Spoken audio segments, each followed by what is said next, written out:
Have you ever felt completely drained? Like your strength is gone, and even simple tasks feel heavy. In a world that never slows down, many are silently carrying exhaustion no one else sees. Day by day, responsibilities pile up. Expectations rise, worries grow louder, and slowly, physically, emotionally, and spiritual energy begins to fade until we feel empty inside. But in that emptiness, God speaks. Even when you're exhausted, you are not alone. You are sustained by someone.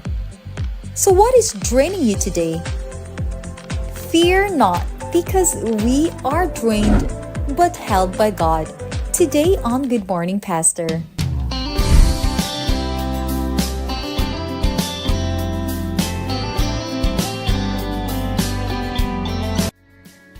Drained bata karon mga kapaglaom, no? We're hopeful nga dili kaayo tungod kay magkiato ng pagadiskusyonan ang kana nga topiko makigauban kanato karon ang Associate Pastor sa Mega Church dinala sa Barao Upol, Misamis Oriental. Let us welcome dinhi sa atong segment sa Good Morning Pastor, Pastor Darnell Scott Pagonsan. Good morning, Pastor. Good morning kaninyo, Kuya Awing and Ate. Thank you so much for inviting me once again in this platform. Thank you.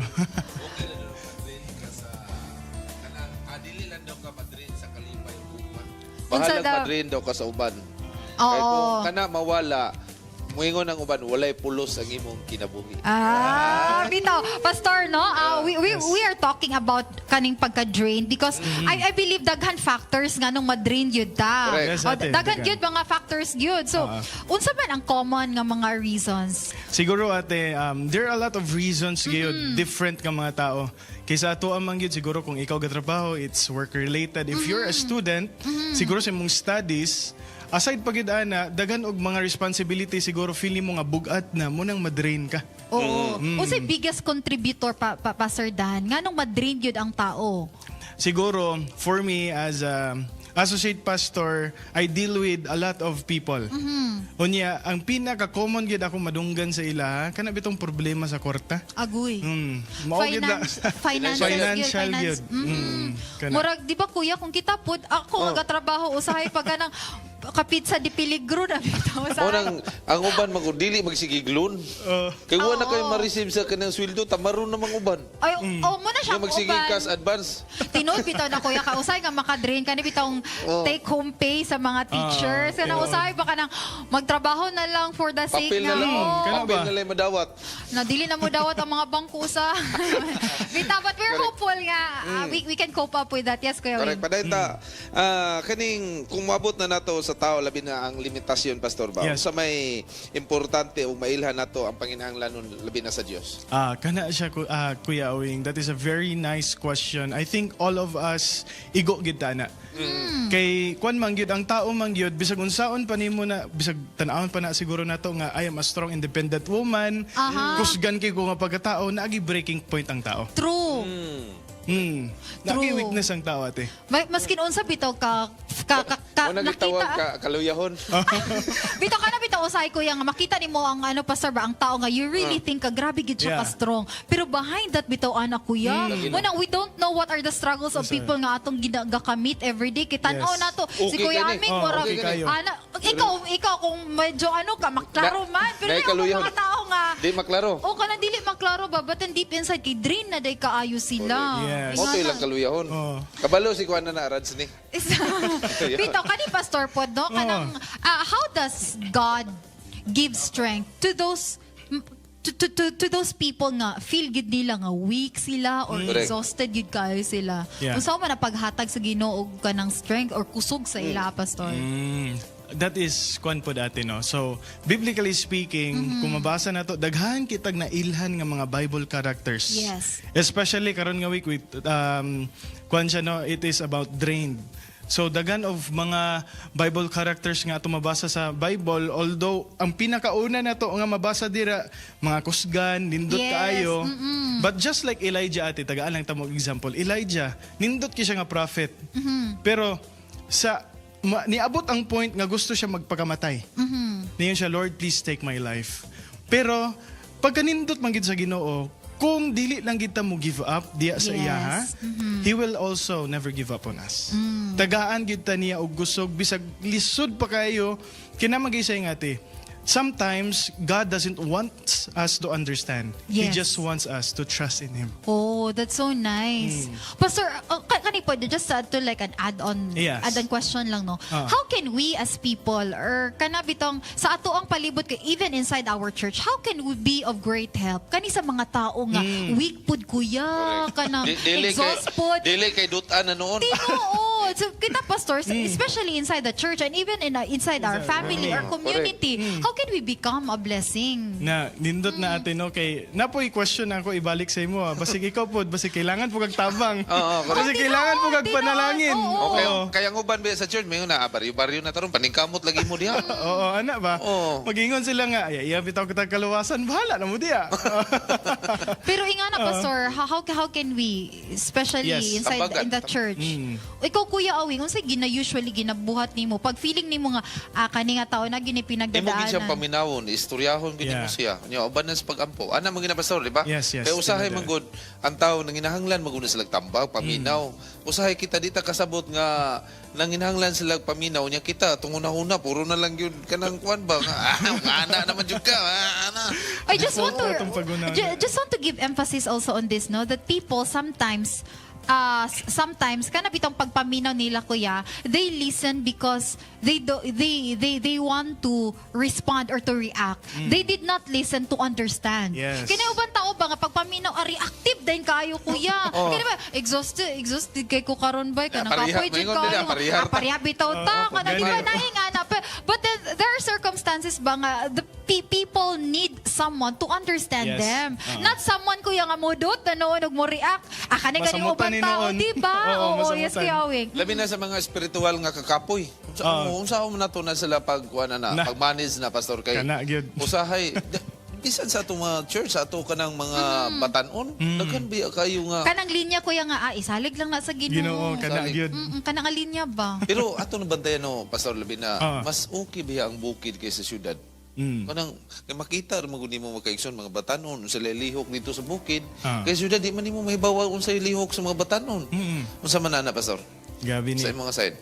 Sa spiritual side po ni siya kuya, kay I think kita tanan kung naay mentally drained, physically drained, kita po na po tayo spiritual drain. Ma-drain po tayo spiritually. Drain, Kay sometimes man gyud, for example, ang context sa kana bitong mo ampo taon niya pagkaugma wala gihatag sa Ginoo. Yes. Dagan begid ang mga tao mo ingon wala man ang gihatag sa Ginoo sa ako Siguro kulang lang siguro ta og understanding kung unsay ginapasabot sa Ginoo sa ato that is why it is really important to seek guidance sa atong mga church elders, naman tayong mga church officers, and even to our pastors. Pwede kita mga og tambag sa ila. Correct. Kay even though pastors po na sila, I also feel spiritually Napunay ko, drained po. correct. Napukoy kaluyahon po. Ay kaluyahon. Pero, ang ako ang ginabuhat as associate pastor, makatong saying ate nga isalig lang nato sa Ginoo but naapod tay trabaho nga ginahimo. Yeah. Kay usually mang good when you're inside the church or na sharing of problems kayo ba? Yeah. Na-exhaust ko, na-drain ko, tungod ani.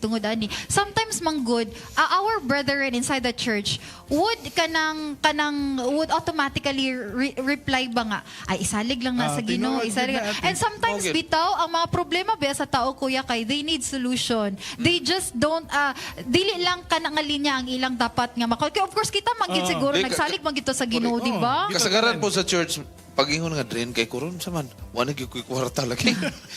Oh, Unay ka di ba, kuyawan, maganda unay makuyawan. Mo gid number 1 kuyawan nimo. Pag moingon nagwa nay kwarta, mo po ni pariyata ba? O Pariyata. di ba? Tinuod yun na siya. Pero Kani kwarta gud. Kaning kwarta o sa actually dako gid kayo ang factor ang kwarta Kwarta. kuya. Yes. Kay of course Mao man it fuels our lives. Fuel gid siya sa tanan. Kani galing pagmasa sa gasolina, daghan gani kay ang napektuhan, di ba?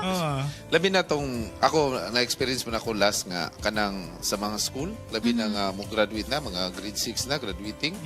Mga parents na tawag sa treasurer, tawag din sa kuwa. Exhaust. Exhausting. Maluoy ka ba? Pastilan, pati di kita daghan ang problema nga kanang labi na pinansyal. Nga Oo. kanang pagbayad sa eskwela niya, mo graduate ba yun ang mga anak? Ah. Sumuhangiyo ba nga, pwede ba, ana? Promissory Oo, or ana. Lison niya ka na, pag maabot na, mas stress man dahil na, ang mga parents na, mas stress dayon. Mo nang ang pa siya asawa, sa pagka-stress sa asawa, kaya kwarta, luoy ang bata.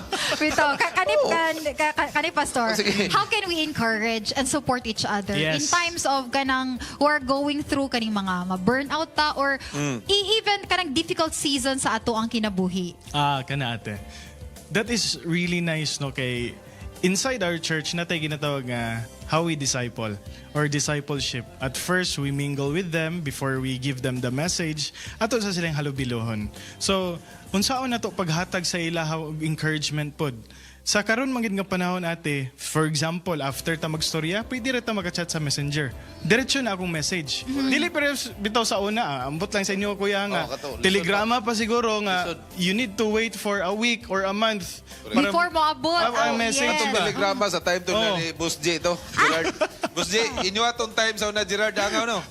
Inyo atong time sa una telegrama. Oh, kana Wala gid to nga mga telegrama ba? Cellphone naman mi. Karon man gyud ate makatabang ta nga pwede Oh. nato sila mabisitahan.